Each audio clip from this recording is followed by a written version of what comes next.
Hello friends, মিঠুর পাকশালায় আপনাদের সবাইকে স্বাগত।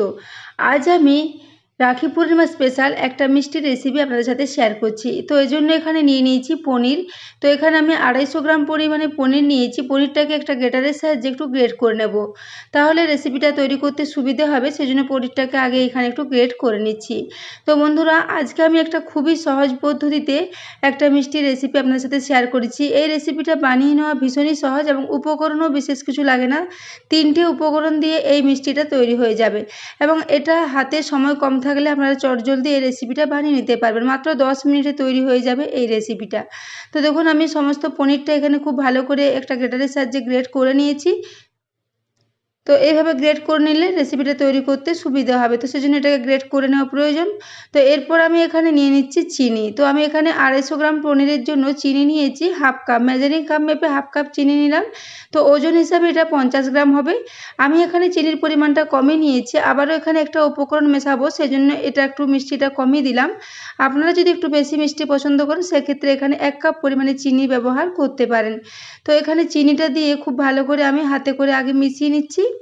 তাহলে এই ছানার জলের মধ্যে এই চিনিটা কিছুক্ষণ ভিজে এটা একটু গলে যাবে। সেজন্য চিনিটাকে আগে থেকে এভাবে একটু বেশ ভালো করে মাখিয়ে নিচ্ছি, তারপর এটাকে রেখে দেবো। তো এটাকে এই জন্য আগে ভালো করে মিশিয়ে নিচ্ছি। তো বন্ধুরা, আজকের এই রেসিপিটা যদি ভালো লেগে থাকে তাহলে অবশ্যই চ্যানেলটি সাবস্ক্রাইব করে আমার পাশে থাকবেন এবং পাশে থাকা বেল আইকনটি অবশ্যই প্রেস করে রাখবেন। তাহলে আমি যে কোনো নোটিফিকেশানে ছাড়ি না কেন তার সবার আগে আপনার কাছে পৌঁছে যাবে। তো দেখুন, এটা চিনি ও ছানা খুব ভালো করে একসাথে মিক্স করে নিয়েছিলাম। এরপর গ্যাসে একটা কড়াই বসিয়ে দিয়েছি, তারপর এটাকে নিয়ে নিলাম এই কড়ার মধ্যে।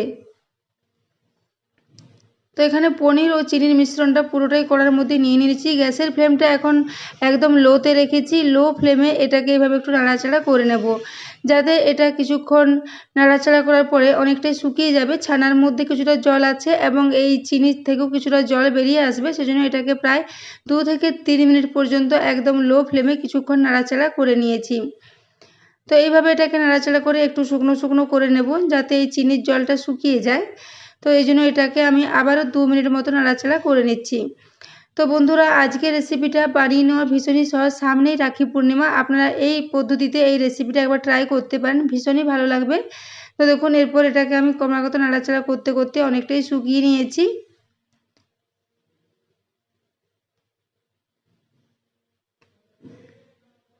তো বন্ধুরা, আজকের এই রেসিপিটা যদি ভালো লেগে থাকে তাহলে অবশ্যই বন্ধুদের সাথে একটু শেয়ার করে দিবেন এবং রেসিপি ভালো লাগলে একটা লাইক করতে ভুলবেন না। তো দেখুন, এই জন্য এটাকে ক্রমাগত নাড়াচাড়া করে নিচ্ছি। গ্যাসের ফ্লেমটা লো রেখেই কাজটা করতে হবে, তাছাড়া এটা নিচের দিকে লেগে যাবে। এই জন্য এটাকে লো ফ্লেমে একটু নাড়াচাড়া করে নিচ্ছি।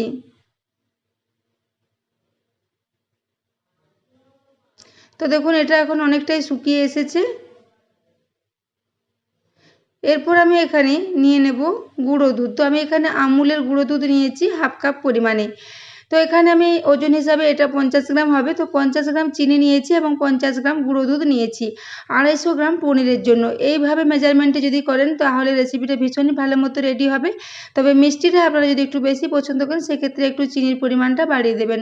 তো দেখুন, এরপর এখানে গুঁড়ো দুধটা দেওয়ার পর আবারও এটাকে লো ফ্লেমে একদম নাড়াচাড়া করে নিচ্ছি 2 মিনিট ধরে। তো লো ফ্লেমে এটা মাত্র 2 মিনিটের মধ্যে একটু নাড়াচাড়া করলে এটা ভীষণ ভালো মতো রেডি হয়ে যাবে এবং এটা অনেকটাই আঠার মতো রেডি হয়ে যাবে। তো দেখুন, এটা খুব বেশি একদম শক্ত শক্ত করে তৈরি করলে হবে না, একটু নরম রাখতে থাকতে থাকতে এটাকে এভাবে একটু রেডি করে নিতে হবে। তো দেখুন, এটাকে ক্রমাগত নাড়াচাড়া করে আমি রেডি করে নিচ্ছি।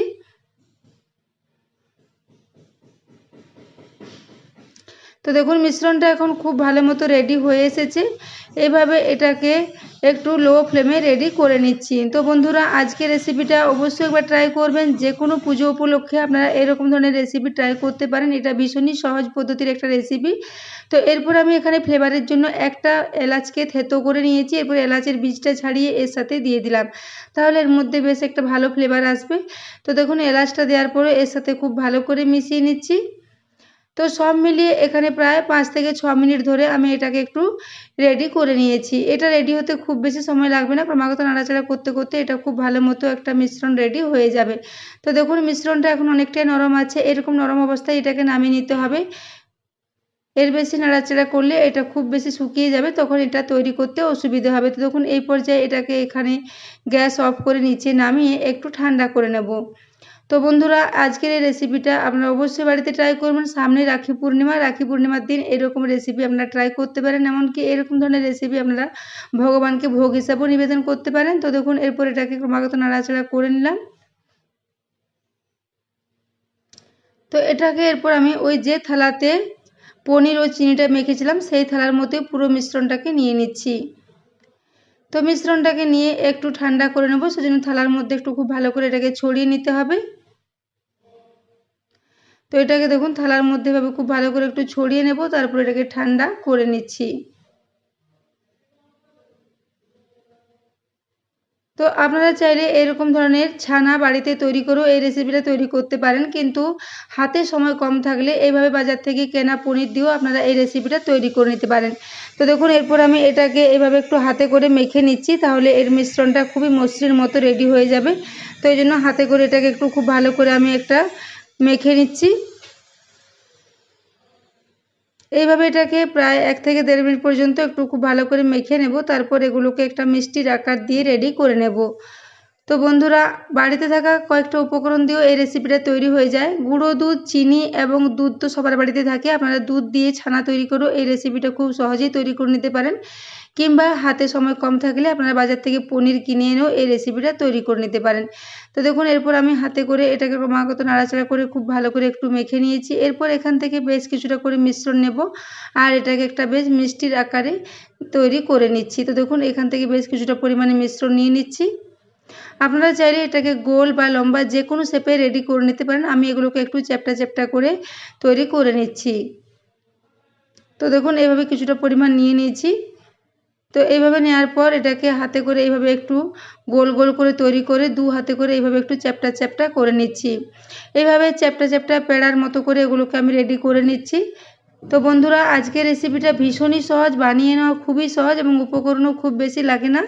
তো রেসিপিটা যদি ভালো লেগে থাকে তাহলে অবশ্যই চ্যানেলটি সাবস্ক্রাইব করে আমার পাশে থাকবেন এবং পাশে থাকা বেল আইকনটি অবশ্যই প্রেস করে রাখবেন, তাহলে আমি যে কোনো নোটিফিকেশানই ছাড়ি না কেন তা সবার আগে আপনার কাছে পৌঁছে যাবে।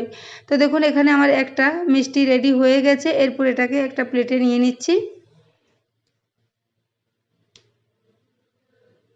তো একটা প্লেটে নিয়ে নিলাম। এরপর আবারও একটা আপনাদের দেখিয়ে দিচ্ছি। তো তার আগে আমি মিশ্রণটা আবারও একবার হাতে করে মেখে নিচ্ছি।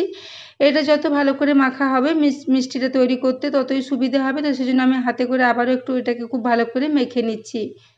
তো দেখুন, এরপর এখান থেকে এভাবে কিছুটা করে মিশ্রণ নেব। আবারও ওই একই পদ্ধতিতে একটু গোল গোল করে এগুলোকে একটা চ্যাপ্টা চ্যাপ্টা পেড়ার আকারে এগুলোকে রেডি করে নিচ্ছি। তো বন্ধুরা, বাজার থেকে কিনে না নিয়ে এসে এরকম সহজ পদ্ধতিতে এরকম ধরনের রেসিপি আপনারা বাড়িতে ট্রাই করতে পারেন। খুবই চটজলদি এগুলো রেডি হয়ে যায় এবং এগুলো আপনারা ফ্রিজে স্টোর করে 1 সপ্তাহ পর্যন্ত রাখতে পারেন।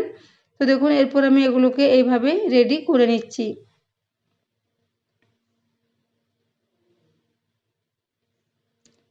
তো এগুলোকে আমি পেড়ার মতো করে রেডি করেছি। আপনারা আপনাদের ইচ্ছে মতো যে কোনো শেপে এগুলোকে রেডি করে নিতে পারেন। তো দেখুন, এখানে দুটো রেডি হয়ে গেছে।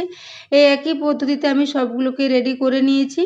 তো দেখুন, এগুলো দেখতে ভীষণই লোভনীয় হয়েছে। এরপর এগুলোকে একটা প্লেটে নিয়ে নিচ্ছি। একটা প্লেটে নিয়ে এগুলোকে একটু সাজিয়ে নিচ্ছি।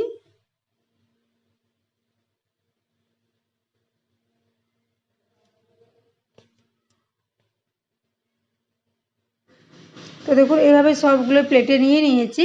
এদিকে আমি 5 থেকে 6টা একটু কাঠবাদাম নিয়েছি। এগুলোকে একটা স্ট্রেনারের সাহায্যে এইভাবে একটু ঘষে নিচ্ছি, তাহলে এর থেকে বেশ গুঁড়ো গুঁড়ো দানা দানা বেরিয়ে আসবে। তো এইভাবে এটাকে একটু গার্নিশিংয়ের জন্য এইভাবে এগুলো রেডি করে নিচ্ছি।